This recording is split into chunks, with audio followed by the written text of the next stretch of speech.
Vamos ler aí então do verso 25 até o verso 34. Mateus capítulo 6, verso 25. Por isso vos digo, não fiqueis ansiosos quanto à vossa vida, com o que comereis ou com o que bebereis, nem quanto ao vosso corpo, com o que vestireis. Não é a vida mais do que o alimento e o corpo mais do que o vestuário? Olhai para as aves do céu, que não semeiam nem colhem, nem ajuntam em celeiros, mas o vosso Pai Celestial as alimenta. Acaso não tendes muito mais valor do que elas? Qual de vós, por mais ansioso que esteja, pode acrescentar a 1 hora a duração de sua vida? E por que andais ansiosos quanto ao que vestir? Olhai para os lírios do campo que crescem, eles não trabalham nem tecem. Mas eu vos digo que nem Salomão em toda a sua glória se vestiu como um deles. Se Deus veste assim a planta do campo, que hoje existe e amanhã é jogada no forno, quanto mais vós, homens de pequena fé. Portanto, não vos inquieteis dizendo: o que comeremos, o que beberemos, com que nos vestiremos? Pois os gentios é que procuram todas estas coisas, e de fato o vosso Pai Celestial sabe que precisais de tudo isso. Mas buscai primeiro o seu reino e a sua justiça, e todas estas coisas vos serão acrescentadas. Não vos inquieteis, pois, pelo dia de amanhã, porque o dia de amanhã trará suas próprias preocupações. Basta a cada dia o seu problema. Até aí. Então o tema da minha mensagem hoje é: não andeis ansiosos. E pode ter certeza que isso é algo que fala com todos nós. Porque muitas vezes eu e você, nós somos pegos com o nosso coração aflito, angustiado, por inúmeras coisas neste mundo, que na maioria das vezes eu e você não temos o poder de resolver. Nós não temos o poder de solucionar muitas e muitas coisas. E mesmo assim estamos ali constantemente achando que podemos fazer alguma coisa. Que podemos proporcionar refúgio e refrigério para a nossa alma, sendo que isso é algo exclusivo de nosso Deus. É Ele que vai produzir e vai trazer esse refrigério, esta segurança para todos nós. Na nossa geração, fazer o vivo deitar é um milagre infinitamente maior do que fazer o morto levantar. É o que nós temos visto em nossa geração. É mais difícil você fazer um vivo deitar do que fazer um morto se levantar. Quantos artistas, quantos homens poderosos neste mundo que não conseguem colocar, ou melhor, até tentam colocar a cabeça sobre o travesseiro, mas não têm sono. Possuem um colchão que vale milhões muitas vezes, muito dinheiro, mas o sono não vem. Vivem angustiados e aflitos por inúmeras coisas. Nós ouvimos as pessoas dizendo constantemente que a ansiedade é o mal do século. Todavia, quando nós olhamos para a Escritura, nós vemos que este mal é algo que assola a humanidade há mais de 2000 anos. Isso já vem assolando o coração do homem. E como então vivermos sem ansiedade? Primeiramente, nós precisamos nos lembrar que todo o problema que a humanidade enfrenta é justamente por conta do pecado.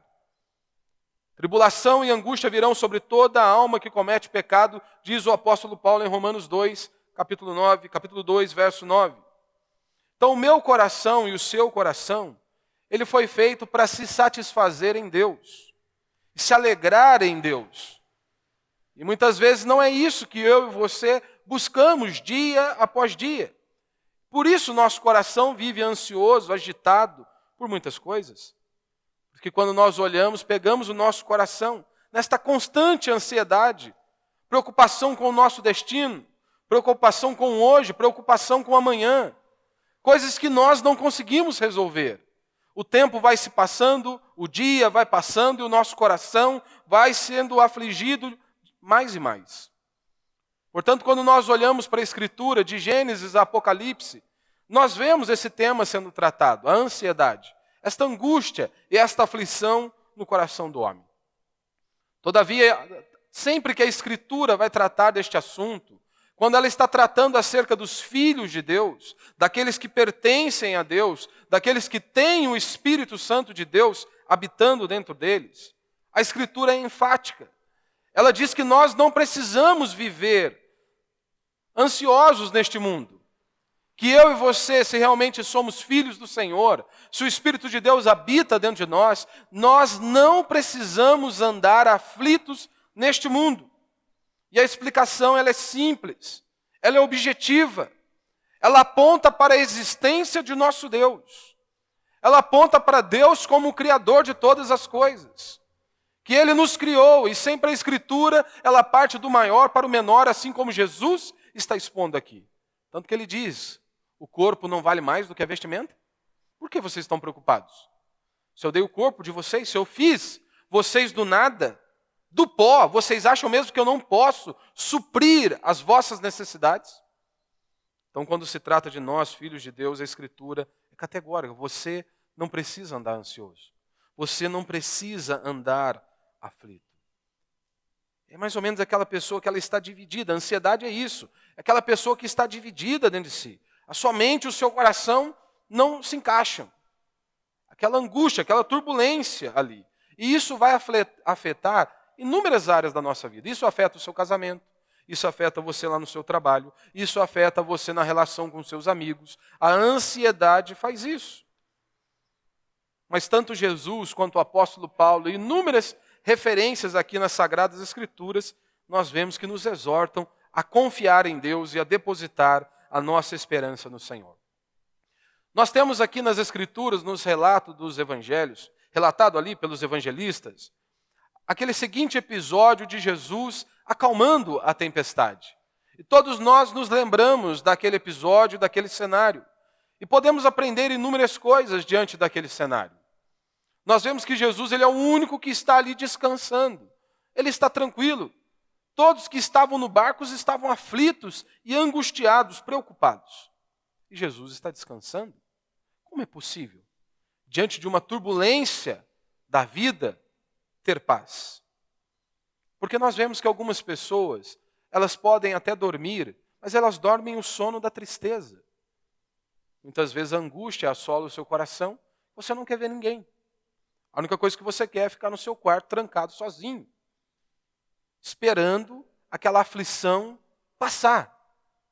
Muitos tentam dormir por conta da tristeza. Os discípulos foram assim. Jesus está no Getsêmani.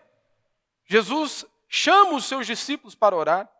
E diz o texto que eles estavam dormindo de tristeza. Por outro lado, nós temos pessoas que dormem. Mas dormem aquele sono do não estou nem aí para nada. Tipo jovem. Jovem é assim. Ele não tem preocupação com o aluguel, ele não tem preocupação com água, não tem preocupação com luz, não tem preocupação com a criação dos filhos, ele não tem preocupação com nada. Aí eles dormem esse sono, não estou nem aí para nada. Porque eles não têm noção das coisas. Jonas tentou fazer isso, não foi? Não quero pregar para esse povo, não estou nem aí para esse povo. Esse povo que realmente que eles vão para o inferno mesmo, que eles vá para o inferno, que eles fiquem perdidos. Por outro lado, nós podemos ter o sono da paz, que é o sono que Jesus teve diante daquele cenário. O sono da paz. Jesus, no meio da tempestade, ele sabia do problema. Mesmo assim, ele estava ali tranquilo, em paz. Jesus não era um louco, ele não era um jovem, ele é o próprio Deus. E ele está ali tranquilo, em meio à adversidade. Ele se importava com aqueles homens. Ele se importava com os discípulos. Todavia, aqueles homens ficaram furiosos. Perguntam a ele, tu não te importa que pereçamos? Quantas vezes nós fazemos como os discípulos? Erguemos a nossa voz contra o nosso Deus. Talvez não coloquemos as mesmas palavras que eles disseram. Talvez não verbalizamos as nossas palavras. Mas em nosso coração a angústia é tamanha que muitas vezes o que nós estamos dizendo em nosso coração é exatamente o mesmo que os discípulos disseram. O Senhor não está vendo a minha situação? O Senhor não está vendo o tamanho da minha angústia, o tamanho da minha miséria, o tamanho da minha aflição? Não te importa que eu venha a perecer? Só que quando nós olhamos aqui para Jesus, no Sermão do Monte, ele nos dá alguns argumentos do porquê nós não precisamos andar ansiosos. por que eu e você podemos andar tranquilos neste mundo? Então, o primeiro ponto que eu quero observar aqui é justamente observe o que Jesus já fez por você.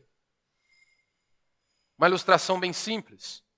Quando você compra algo, seja numa loja física ou numa loja virtual, se você conhece o histórico daquela loja, a procedência daquela loja, você não fica preocupado. Você vai lá e compra um móvel, por exemplo, você não fica pensando, será se vão entregar? Será se realmente vão entregar o que eu paguei? Você não fica preocupado. Mas se é uma loja nova, que você não tem o histórico, você não conhece, a procedência pode trazer angústia ao seu coração. Você fica aflito. Agora, se é uma loja que você já conhece, você sente confiança. Ela está próxima de você, então você sabe, não vai ter problema.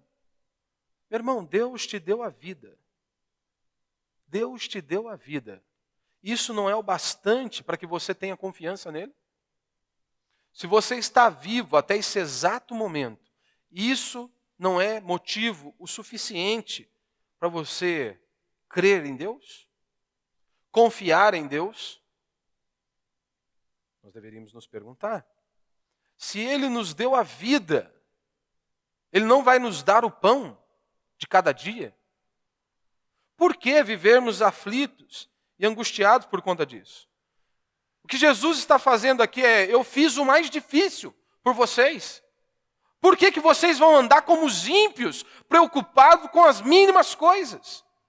Com as menores coisas desta vida? Eu fiz o mais difícil, eu tenho mantido vocês de pé, eu dei a vida a vocês. Por que vocês estão preocupados? Com o pão, com a vestimenta, com a bebida. Eu não fiz o maior. É isso que ele está dizendo. Eu fiz o seu corpo, eu criei você do nada, do pó da terra.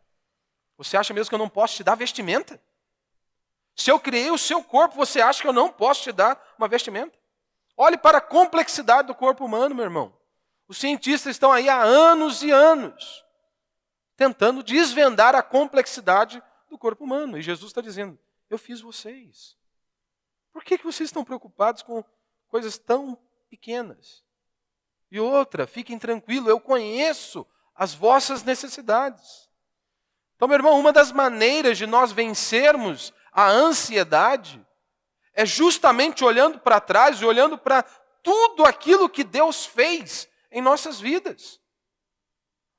Basta você voltar e refletir aí em seu coração a quantidade de coisas, angústias, problemas, aflições que você já enfrentou. Problemas que naqueles dias você achava que não tinha solução. Que você olhava e isso não tem saída. E Deus veio com uma intervenção divina.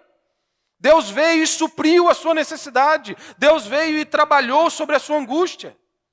Ora, por que duvidarmos dele? Basta nós olharmos para trás e tudo aquilo que Deus fez. Então observe o que Jesus já fez por você. Pode ter certeza que esse já é um passo para você vencer a ansiedade. Segundo ponto que nós vemos aqui, observe o que Jesus faz pelos animais. Esta é a ilustração que Jesus está dando.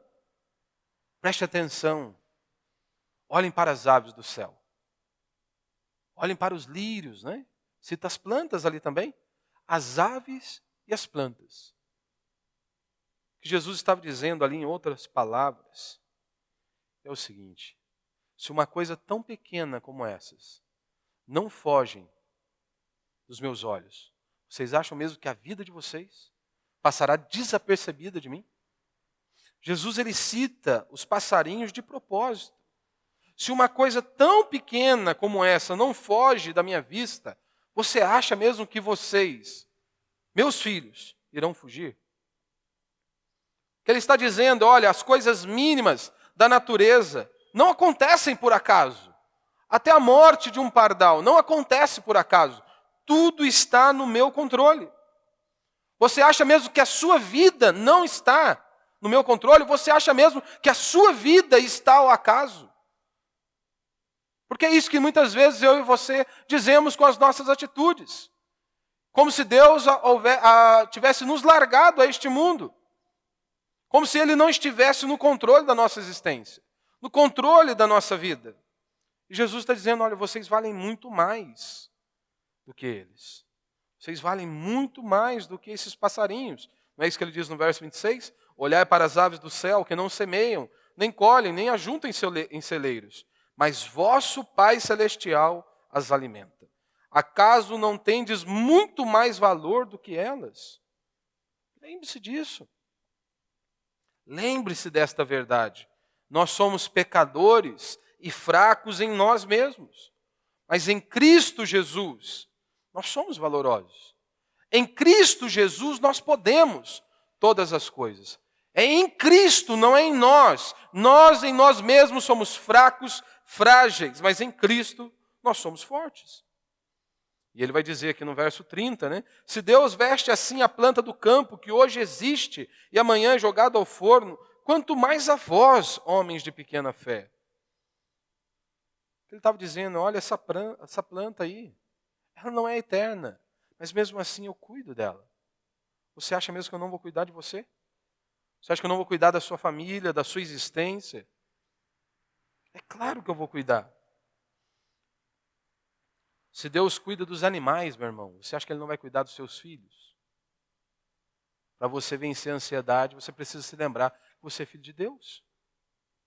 Porque por meio do profeta Isaías, ele disse, para o perverso, diz o meu Deus, não há paz. O ímpio não tem paz, a paz verdadeira não. Ele pode possuir dinheiro, ele pode ter inúmeras riquezas, mas a paz verdadeira ele não tem. Só o Filho de Deus que tem a verdadeira paz.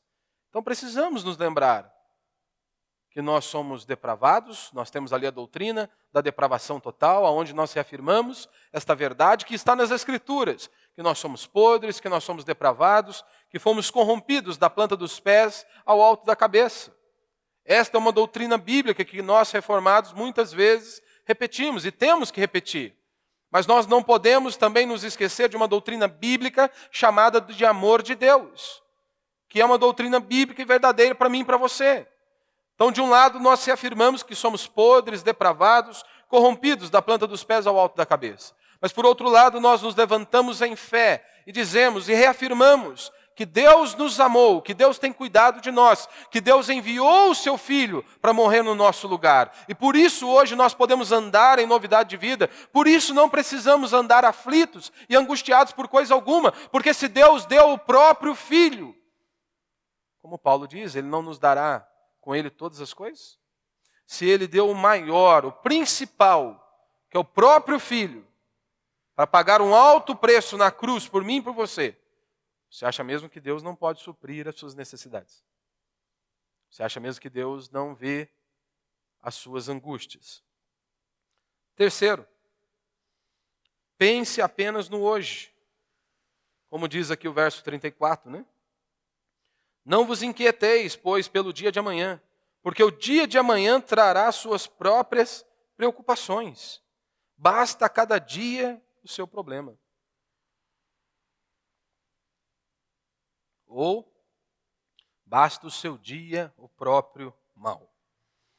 É óbvio que Jesus não está proibindo qualquer projeção futura. Em outras passagens, nós vemos isso de forma muito clara. Você deve se planejar, você deve se programar. Então não é isso que Jesus está falando aqui, nos proibindo de qualquer projeção futura. Mas, meu irmão, o que ele está nos ensinando é o seguinte: o que você vai fazer? Você acha mesmo que você pode resolver esse problema que muitas vezes está te angustiando, que foge do seu controle? Você acha que sozinho você consegue resolver? É mais ou menos o seguinte: você está ali na lavoura, você faz o seu trabalho árduo. Você ara a terra, você faz tudo o que cabe a você fazer. E faça com excelência, e faça o melhor. Derrame o seu suor. Mas depois, aprenda a descansar em Deus. Aprenda a confiar em Deus. Quantas pessoas vivem angustiadas? Principalmente num contexto que nós vivemos, que não sabemos se terão trabalho ou não terão trabalho. E aí as pessoas vivem angustiadas, aflitas. Vão para o trabalho, não sabem se no final do dia elas continuarão empregadas. O que fazer? Irá resolver a sua angústia? Você voltar para sua casa aflito, angustiado, vai resolver a sua angústia? Você vai conseguir mudar aquele cenário? O que você tem que fazer é orar. O que você tem que fazer é se prostrar diante do Senhor. O que você tem que fazer é fazer o seu trabalho com excelência. Se a empresa quiser mandar embora, é direito dela. Da mesma maneira que você tem o direito de dizer um dia para ela que você não quer trabalhar mais para eles. Então temos que fazer com excelência, fazer o nosso melhor. E descansarmos em Deus confiantes. Porque tudo está no controle dele. Se eu for mandado embora, Deus está no controle da minha vida. Deus está no controle da minha existência. Nada passa desapercebido dos olhos dele. Então eu posso descansar, eu posso ficar tranquilo. Eu posso voltar para o meu lar e sim dobrar os meus joelhos e clamar ao Senhor. E ter esta convicção que a paz de Deus vai invadir o meu coração. Você não pode aumentar os seus dias de vida, meu irmão, com preocupação. Mas muitas vezes nós somos tentados a isso. Vamos para casa, ficamos ali remoendo, como se nós conseguíssemos mudar um pontinho de toda aquela situação. Nós não conseguimos. Mas somos tentados a pensar que conseguimos aumentar os dias da nossa existência com a preocupação. A ansiedade, ela não melhora as coisas. Pelo contrário, só piora. Piora tudo. A angústia aumenta, a aflição aumenta. Isso aqui não é um estímulo à passividade. Não. Você vai fazer o seu melhor, com excelência, como eu acabei de dizer. Mas depois você descansa. Entrega tudo nas mãos de Deus. Descansa nele, confia nele. Vai ficar angustiado. Meu irmão, todo mundo tem conta para pagar. Se você ficar angustiado com conta, você não vive. Você morre. Você vai pensar que todas as contas para você pagar? Pensa que vai vencer primeiro. Pensa nela. Ora para Deus te dar provisão. Vai, trabalha duro. Se preocupe com o que vence primeiro. Vai se preocupar que vai vencer no mês que vem? Não vai adiantar nada, você não vai resolver. Não vai resolver. Creia, ore, coloque todas as coisas diante de Deus, mas creia na provisão dele. Creia que ele vai te sustentar. Faça o que ele está te mandando fazer e ponto final. Porque, meu irmão, a ênfase desse texto aqui é exatamente o seguinte. Se você estiver fazendo a vontade de Deus, se você está fazendo aquilo que Deus mandou você fazer, não se preocupe com nada, porque tudo o que você precisar para cumprir o propósito de Deus, Deus vai suprir. É isso que ele está dizendo. Então, se nós estamos debaixo da vontade de Deus, nós não precisamos ficar preocupados com nada. Se você está fazendo o que Deus mandou você fazer, ponto final, descanse. Cada dia o seu mal. Às vezes eu converso com pessoas, fica preocupado com o amanhã. Irmão, vamos terminar esse dia. Amanhã eu nem sei. Às vezes minha esposa pergunta para mim. O Gustavo, né, na verdade. Né? Pai, nós vamos fazer isso no domingo, né, na segunda é minha folga. Pai, amanhã nós vamos dar ao parque ecológico. Há umas 3 semanas que ele está querendo ir aí, mas por causa do tempo não dá. Falei, meu, vamos ver se amanhã nós vamos estar vivos primeiro? Esperar, né? Se Deus renovar a misericórdia dele e o tempo estiver bom, nós vamos. Porque essa é a realidade, eu não sei. Então, tem que viver o hoje. Clamando a Deus hoje. Pedindo o pão de cada dia, pão de hoje. E pedindo para que Ele direcione a nossa vida. Isso é um estímulo à fé, meu irmão. Confiança em Deus. E é isso que eu e você temos que fazer. Confiarmos em Deus. E Ele vai cuidar de você. E Ele vai cuidar de cada uma das suas necessidades. Porque é isso que Ele está nos ensinando aqui. Não precisamos ficar preocupados. Quarto e último princípio para a gente encerrar. Tenha fé.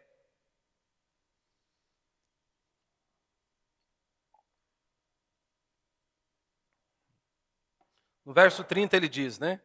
Se Deus veste assim a planta do campo que hoje existe e amanhã é jogada no forno, quanto mais a vós, homens de pequena fé. Aqui está o motivo da ansiedade. Pequena fé. Falta de fé adequada. Uma confiança e uma dependência total em Deus. Pequena fé. Tinha, mas era algo pequeno.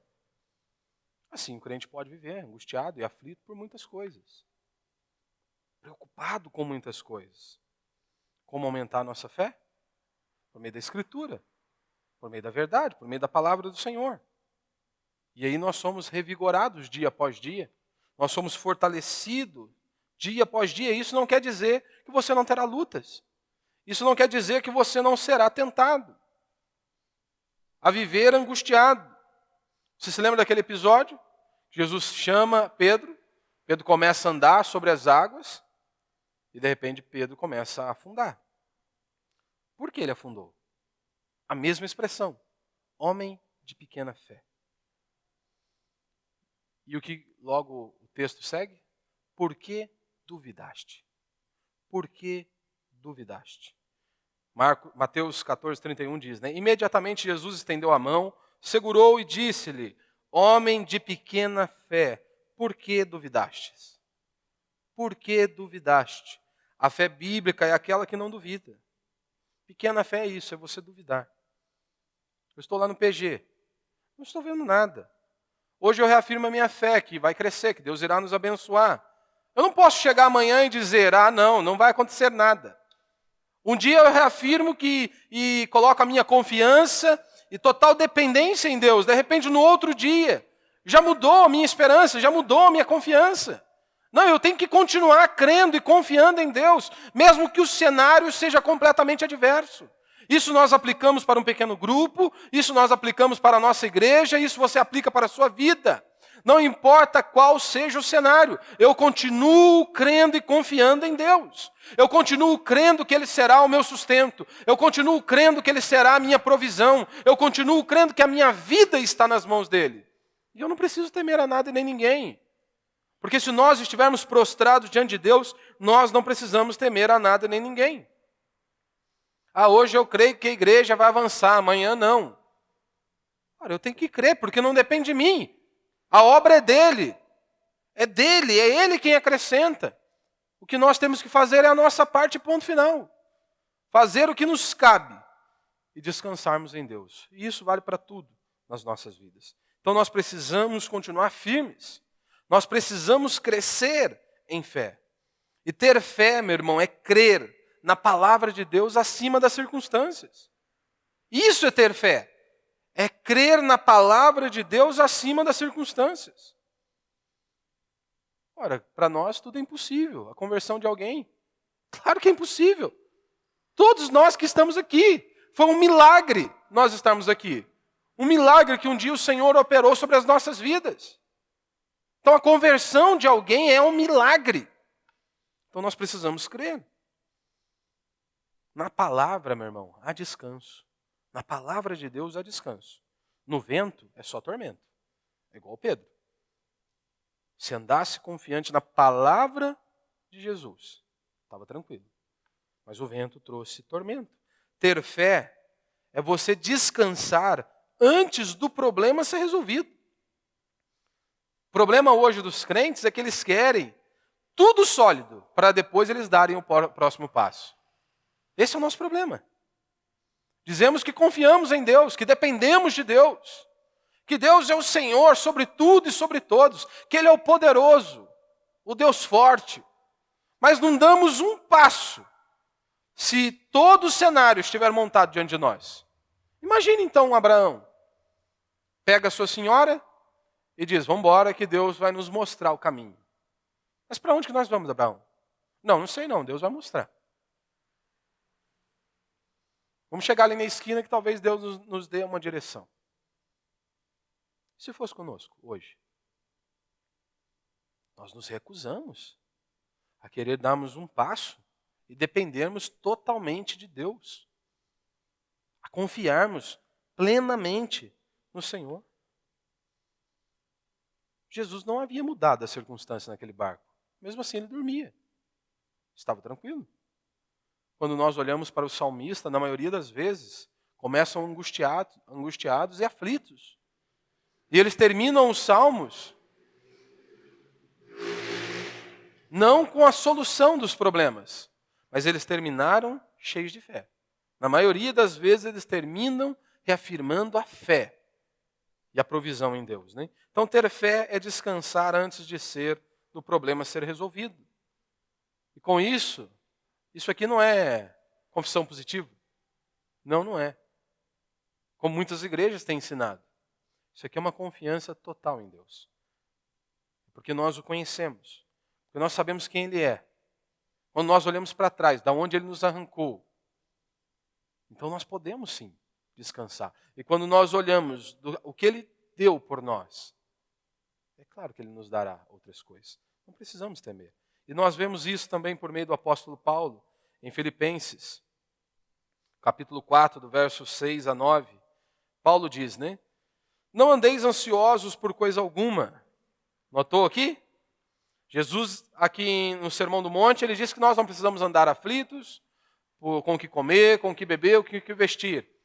Paulo, ele já vai um pouquinho mais adiante, ele diz, não andeis ansiosos por coisa alguma. Pelo contrário, sejam vossos pedidos plenamente conhecidos diante de Deus, por meio da oração e súplica, com ações de graça. E a paz de Deus, que ultrapassa todo entendimento, guardará o vosso coração e os vossos pensamentos em Cristo Jesus. Quanto ao mais, irmãos, tudo que é verdadeiro, tudo que é honesto, tudo que é justo, tudo que é puro, tudo que é amável, tudo que é de boa fama, se há alguma virtude, se há algum louvor, nisso pensai. O que aprendeste, recebeste, ouviste e viste em mim, tudo isso praticai, e o Deus de paz estará convosco. Você nota que o apóstolo Paulo nem de problema ele fala? Nem do problema ele fala. Ele não disse, olha, ore, Deus vai resolver o problema e aí vocês tenham paz. Não é isso que ele diz. Vocês devem orar, colocar diante de Deus e tenham a paz de Deus. Tenham a paz de Deus e por fim ele diz, e o Deus da paz estará com vocês. Ele nem se detém aos problemas. Ele nem se detém às angústias. Ele apenas diz, vocês não devem andar ansiosos, mas vocês devem fazer conhecidas diante de Deus as vossas petições. Então nós temos uma ordem aqui do apóstolo Paulo. Nós temos uma ordem. Não andeis ansiosos por coisa alguma. Então ele está dizendo, olha, não há exceção. Nós não temos nenhuma exceção. Nada pode roubar a paz do nosso coração. Não é uma crise financeira, não é uma crise política, não é uma crise conjugal. Não é nada deste mundo que pode assolar a nossa vida e o nosso coração. Então, como nós podemos ver, o que Paulo está nos dando aqui é um mandamento, é uma ordem. Então, se nós vivemos ansiosos constantemente, nós estamos desobedecendo a palavra de Deus. Nós estamos transgredindo a palavra de Deus.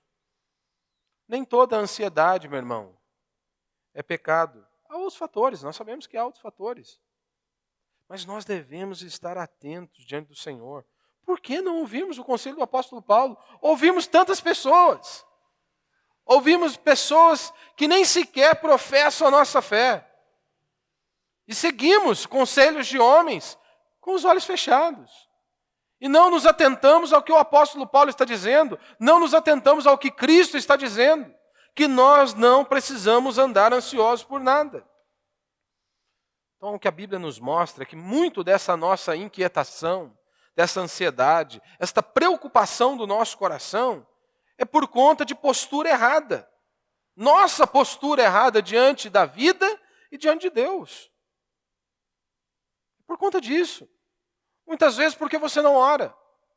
Muitas vezes porque nós não nos dobramos diante do Senhor. A Bíblia vai chamar isso de incredulidade, falta de confiança em Deus. Ou ídolos em nosso coração. Tanto que Paulo, uma das primeiras coisas que ele diz é a oração. Vocês não devem andar ansiosos. E o que ele diz? Orem. Orem. Deus sabe de todas as coisas, mas Ele quer que nós apresentemos cada uma delas diante dEle. Ele quer que nós coloquemos as nossas angústias diante dEle. Então, nesta noite, eu quero convidar você a trazer as suas angústias diante do Senhor. Tanto que o que Paulo mostra para nós em Filipenses é algo gradativo. Oração, súplicas, ações de graça. Vai subindo. A vossa mente, sua mente tem que estar ali, em Deus. Muitas vezes nós estamos ansiosos justamente por conta disso, falta oração, Falta oração. O que ocupa o seu pensamento? É o que Paulo diz. O que deve ocupar o seu pensamento, o seu coração, são coisas boas. Coisas que engrandeçam o nome do Senhor. Coisas que bendigam ao nome do Senhor. Agora, se você se alimenta de lixo o dia inteiro, só vê porcaria o dia inteiro. E quando eu digo porcaria, não estou dizendo nem pornografia, nem nada. Coisas que não edificam a sua vida. Quantas horas perdidas em redes sociais. Quantas horas, muitas vezes, perdidas, jogando o tempo fora. Quando a Escritura nos diz, remie o vosso tempo. Você deve estar ali, atento ao que você tem investido tempo. Nós precisamos. Paulo diz, olha, ocupe o vosso pensamento. Muitas vezes ocupamos a mente com coisas que não estão de acordo com a palavra de Deus. Ocupamos o nosso pensamento não com aquilo que é justo, não com aquilo que é verdadeiro, não com aquilo que é santo e bom. Ao invés de orarmos, ao invés de lermos a Bíblia, ao invés de ouvirmos boas pregações, lermos bons livros, nos alimentarmos diante do Senhor. E Paulo ele nos dá aqui uma consequência, né? No final do verso 9. E o Deus de paz estará convosco. Notou? Verso 9. O que aprendestes, recebestes, ouvistes e viste em mim, tudo isso praticai. Não é para você vir ao culto, domingo após domingo, quarta após quarta, ouve por aqui e solta por aqui. Tudo que você ouviu, aprendeu, recebeu, praticai. Coloque a palavra de Deus em ação. Aplique aquilo que você aprendeu. Resultado, e a paz de Deus. E o Deus de paz estará com vocês. Ou seja, se eu aprender, aplicar aquilo que Deus tem me orientado por meio da palavra dEle, Ele garante a presença dEle. Ele garante que estará comigo. Como em outra ocasião Jesus já garantiu, eis que estou convosco todos os dias, até a consumação dos séculos. Eu não preciso ficar preocupado com nada. Pratique o que vocês viram e ouviram. Em outras palavras, o que o apóstolo Paulo está dizendo é, vivam a vida cristã. Andem de maneira digna. Vivam para a glória de Deus. Será, meu irmão, se você não está ansioso justamente porque você está desobedecendo a Deus? Será se você não está angustiado, vivendo ansioso, justamente porque você está quebrando a palavra de Deus? Você deve avaliar a sua vida hoje, nesta noite à luz das Escrituras. Porque, meu irmão, convenhamos, com um Deus de paz do nosso lado, nós não precisamos temer a nada e nem ninguém. Com um Deus de paz ao nosso lado, nós não precisamos temer a nada e nem ninguém. Só que o nosso problema é como aquele homem no circo, né? Que ele vê o malabarista, eu sei que você já conhece a ilustração, mas ela é bem prática para a nossa mensagem. E aquele malabarista está lá em cima, né? Naquele, acho que é monociclo que chama, né? Está lá em cima e dá um show. Todos ficam de pé para o aplaudir. Um homem ali completamente extasiado na primeira fila, faltando quase infartar.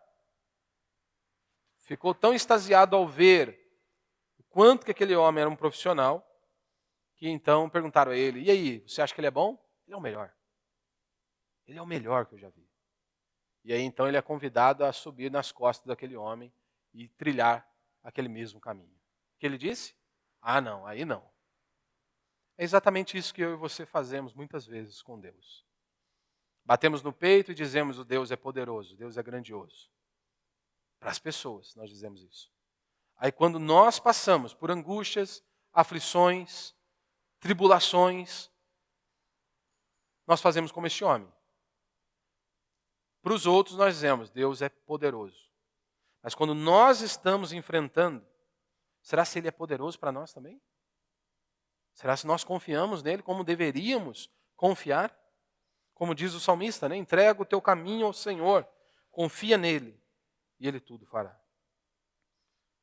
E talvez você possa estar aqui nesta noite e estar vivendo angustiado, justamente porque você está em pecado. Se você estiver em pecado, você precisa confessar o seu pecado. Confessar o seu pecado, se arrepender e clamar ao Senhor. Porque tribulação e angústia virão sobre toda a alma que comete pecado, do judeu ao gentio, como diz a Escritura. Que hoje, mais uma vez, eu e você possamos nos colocar diante do Senhor. Amém?